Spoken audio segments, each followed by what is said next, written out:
I'm going to see if I can't talk a little bit about Georg Simmel's notion of the crisis and tragedy of culture.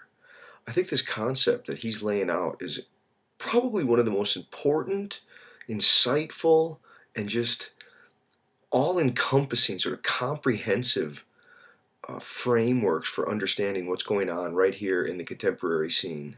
And the book that I really give a shout out here to is it's called Simmel on Culture, and that was put together by David Frisby and Mike Featherstone, kind of like a collection of Simmel's stuff all compiled together in a really nice sort of neat, tidy way. Okay, I think the way to just sort of express what Simmel's argument here is, it goes something like this: that there is, we'll call it, the energy life force, he'll call it spirit. There's something like an energy of consciousness moving through time such that it creates forms and then transcends those forms. Now it needs those forms in order to embody what it's growing into, that is to take form, but it's, I guess, it always has to rip beyond those, because in some way they're bankrupt by the time you're already fulfilling them. Now, you can see this in life itself. I mean, one could try to say that this is a basic description of evolutionary process, and that evolutionary process is a kind of ongoing dialectic of organism and environment and fitness to the environment, but it's also a a breaking forward of form through, I guess, viability and the kinds of structures that are more or less suited to those particular kinds of environments, which are themselves changing. And the the issue at the biological level, I think, is again very, it's interesting and it's clear, but it's not nearly as dynamic as when you move to what we mean by culture. As soon as you look at like what is culture, well, now it seems like there are certain kinds of properties that are different than the wholly natural. That is, so if you say, well, what is the difference between the natural and the cultural? Okay, so let's get at that. So I think for Simmel, what he would say is that the cultural, in some way, is the world that gets created out of the spirit that infuses itself into objects in order to cultivate itself. Okay, so Simmel, one of the key words that he has is cultivation. And the example would be, look at the difference between cultivating a tree to bear a certain kind of fruit. Taking a wild species and slowly through certain techniques of gardening and of pruning and of environmental conditionings, cultivating it to be a fruit-bearing tree and a particular kind of fruit that's edible and enjoyable by humans. That's very different than cutting down a tree and fashioning a mast of a ship with it. One draws upon the kinds of resources, the growth potential inherent within that form of life itself, and it adapts within the inner logic of its own possibilities, which is very different than the kind of alien imposition, we'll call it, sort of imposition and the forming of the mast out of the tree, which in no way is really, properly speaking, a cultivation of that tree in the way that one can, again, cultivate a fruit-bearing tree from a wild tree. So this notion of cultivation then for Simmel is going to be key when we move to culture. What he would say is something like this, that a human subjectivity can only cultivate itself through, in some way, shaping the material world and giving form to the material world.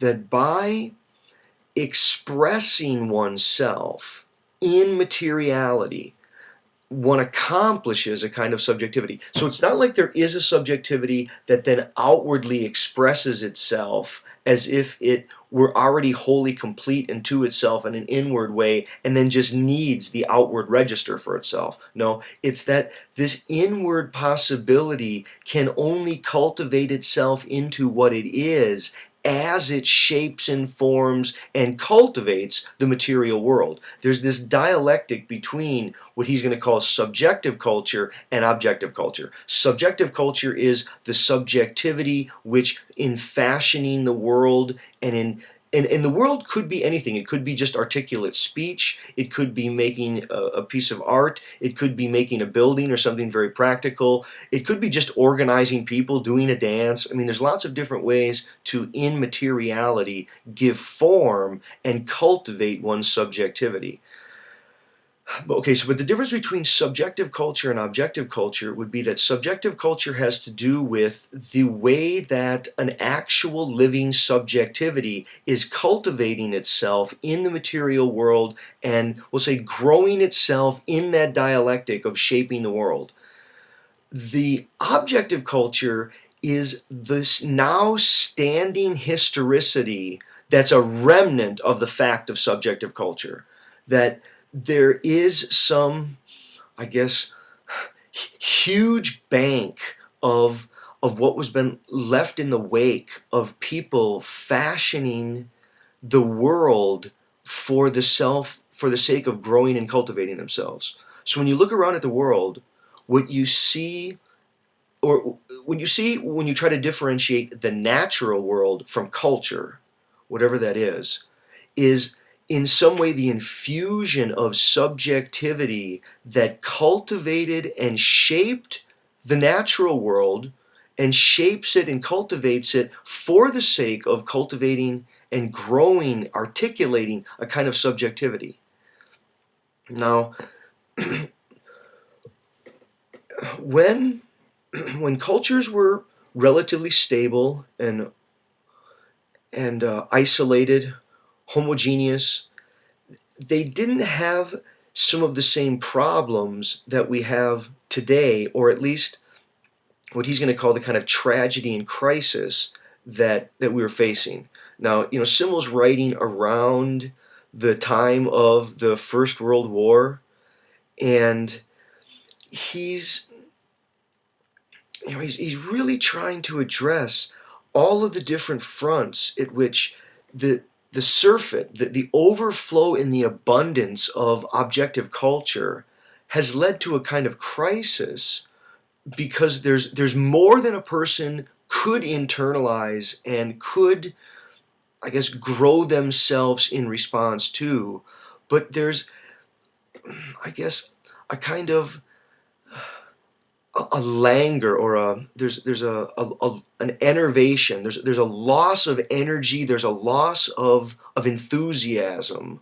for the possibility of reclaiming the kinds of culture that's already been created, partly due to the overflow of it, the absolute overabundance of it, and the degree to which now it seems somewhat contradictory or potentially serving someone's interests other than my own. Okay, so let me see if I can't give you a couple examples, and then we'll see if we can't see that. I think in many regards, this is the pressing issue. This is the pressing issue, that the more that people, I think, could get this and sort of see what he's arguing, it's on countless fronts. This is the major issue of how do people cultivate themselves despite seeing the bankruptcy of the cultural products that are now just overflowing at every turn, offering something like a horizon of cultivation, but maybe one that's a kind of distraction. It's not allowing people to, I guess, grow the kind of selves that they want to grow, or if anything, it's serving a diminished notion of self, a self that's, I guess, made over in the image of what others want, rather than one that is growing and cultivating itself from within its own resources, according to its own trajectories. Instead, it gets alienated from itself and gets co-opted by the kinds of trajectories that are caught within the objective material world. Okay, so yeah, maybe I got to go back to that and clarify that more. Okay, what Simmel's trying to get at is, as he would say, as spirit is growing itself, cultivating itself, and shaping and articulating the material world and giving form to the world, and it leaves some object in its wake. The problem is that although that object, that materiality was needed for subjectivity to cultivate itself, to grow itself, it the object now leaves uh, a kind of logic, a kind of a teleology that's in that object. It leaves a set of possibilities, a set of restrictions or exclusions, and in that sense, people can confront the world as somewhat very alienating, as already having interests being served, as already having, I guess, a kind of trajectory that's independent of any person, and the person has to confront the object in terms of the logic that it's already carrying. And okay, I'm going to see if I can go back to this. Okay, so there's an ongoing dialectic of an individual and the subjective culture and objective culture. The objective culture has a collection of objects. I mean, just look around your room, look around anywhere you can see objects that were created by people. And those objects are the remnant of someone's accomplishing a kind of subjectivity through that.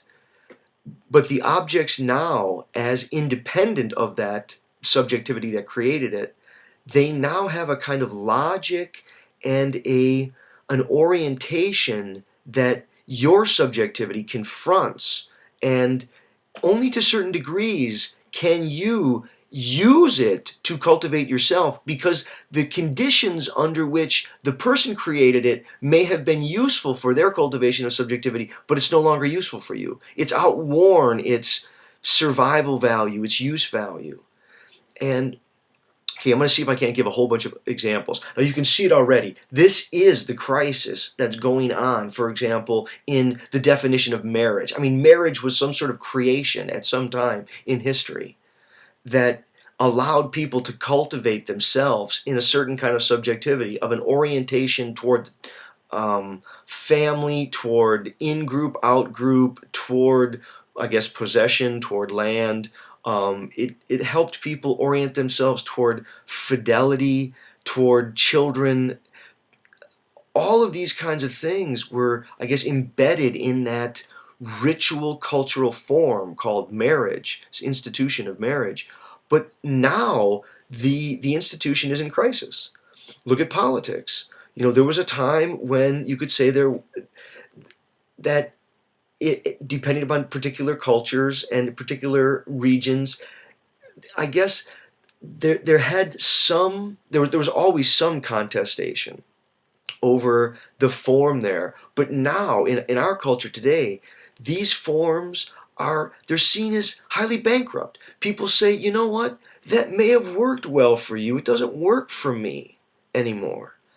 The forms of government that we have, the forms of self-organization, they fit a certain people who are accomplishing their subjectivity at a certain time, but that time is gone, and the people who are now trying to achieve their subjectivity are caught in the wake of objects that have a kind of trajectory and a logic that's cutting against what their subjectivity needs in order to grow and cultivate itself. Look at education today. I mean, education is such a clear example of it. You know, the crisis and the tragedy, right, of modern education is that it increasingly is well suited for a world that no longer exists. And the people who are young, trying to grow in the world, the resources they have to grow themselves are from an age which is hardly even here anymore. Let me try a simpler example. Maybe this is just too abstract. It's so hard for me, and Simmel is very difficult to read. I'm trying to make this as clear as I can. If you think that my explanation isn't clear, please go read the book. See how well you can explain this stuff.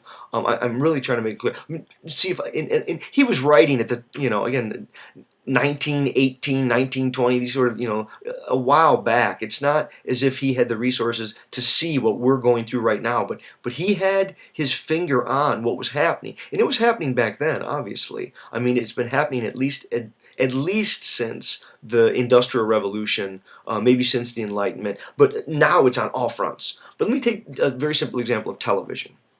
Okay? There was a time when some person, they made a career, they made a livelihood by inventing this thing called television.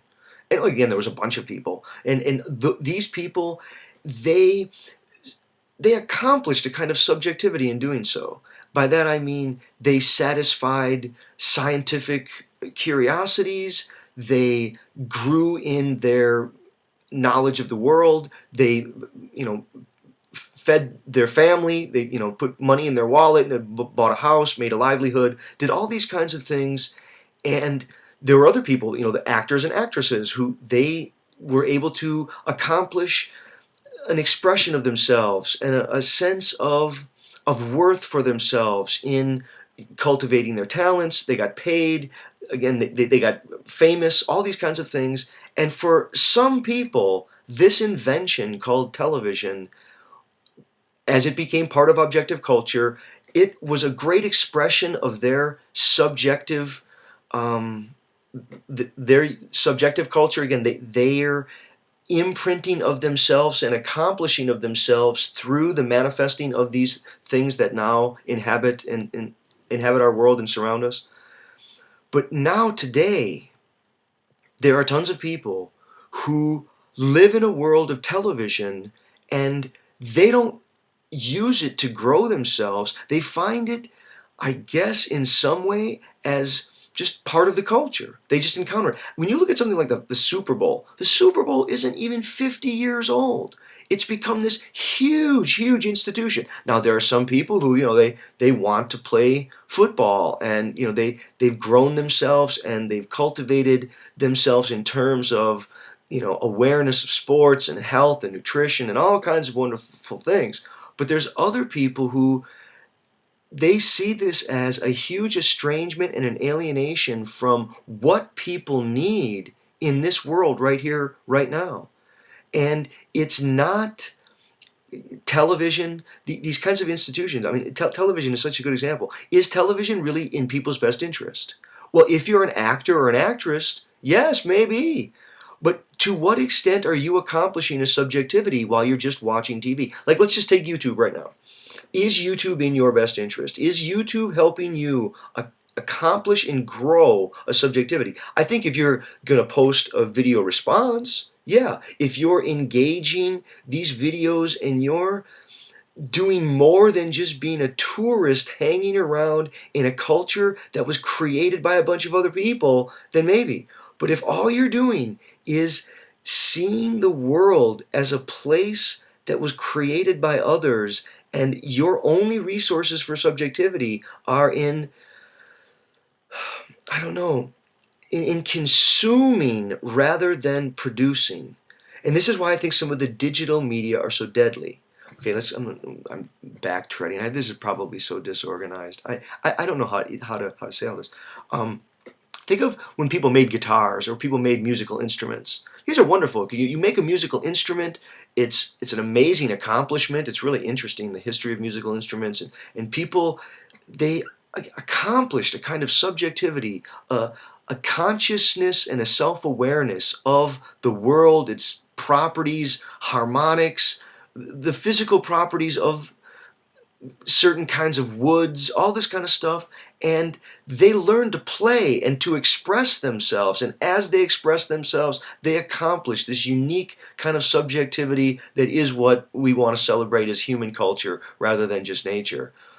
And what's wonderful about musical instruments is that when you give them to other people, they can learn to play them, and as they learn, they grow themselves. Again, there's this kind of dialectic of shaping the world and thereby growing a self in manifesting certain materialities, even if this is just rhythms and chords on a certain instrument.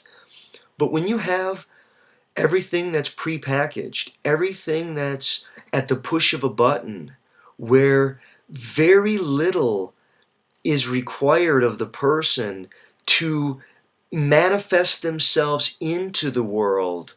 It's like sometimes you go to a museum, like I've been to the Natural History Museum, and you go to all of the different peoples from around the world, and you see them woven into their masks, in their clothing, and the various items that they have, just household, or the various items that they use in their everyday world. And they have such a signature of each tribe or of each people. And then you look at things here that are just mass produced out of plastic, that come off the conveyor belt, and everything is just made without a recognition of human need to accomplish itself through weaving itself in the material world. I wonder how many people are in some way feeling the crisis but haven't put their finger on it.